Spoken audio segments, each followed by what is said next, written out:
ಇತಿಹಾಸ ಪ್ರಸಿದ್ಧ ಹಾಸನದ ಹಾಸನಾಂಬೆ ಭಕ್ತರಿಗೆ ದರ್ಶನ ನೀಡಿದ್ದಾಳೆ. 2 ವರ್ಷಗಳ ಬಳಿಕ ನಿನ್ನೆ ಮಧ್ಯಾಹ್ನ ಸರಿಸುಮಾರು 12:17ಕ್ಕೆ ಅಧಿದೇವತೆಯನ್ನ ಭಕ್ತರು ಕಣ್ತುಂಬಿಕೊಂಡಿದ್ದಾರೆ.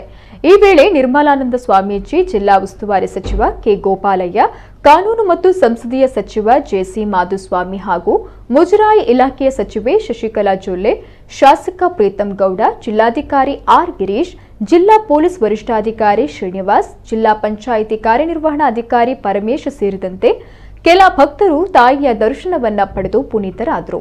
ಇನ್ನು ಇದಕ್ಕೂ ಮುನ್ನ ತಳವಾರ ವಂಶಸ್ಥರಾದ ನಂಜರಾಜ ಅರಸ್ ಹಾಸನಾಂಬೆ ದೇವಾಲಯದ ಬಾಗಿಲು ತೆರೆಯಲು ಅನುವು ಮಾಡಿಕೊಟ್ರು. ಅಕ್ಟೋಬರ್ 28ರಿಂದ ನವೆಂಬರ್ 6ರವರೆಗೆ 10 ದಿನಗಳ ಕಾಲ ಹಾಸನಾಂಬೆ ದರ್ಶನ ನೀಡಲಿದ್ದಾಳೆ. ಇಂದಿನಿಂದ ಭಕ್ತರ ದರ್ಶನಕ್ಕೆ ಸಕಲ ವ್ಯವಸ್ಥೆ ಮಾಡಲಾಗಿದೆ.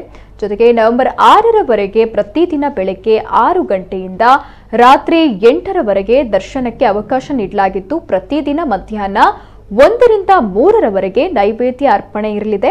ಇನ್ನು ಆಶ್ವೀಜ ಮಾಸ ಪೌರ್ಣಮಿಯ ನಂತರ ಬರುವ ಗುರುವಾರದಂದು ಹಾಸನಾಂಬೆಯ ದೇವಾಲಯ ತೆರೆಯಲ್ಪಡುತ್ತೆ.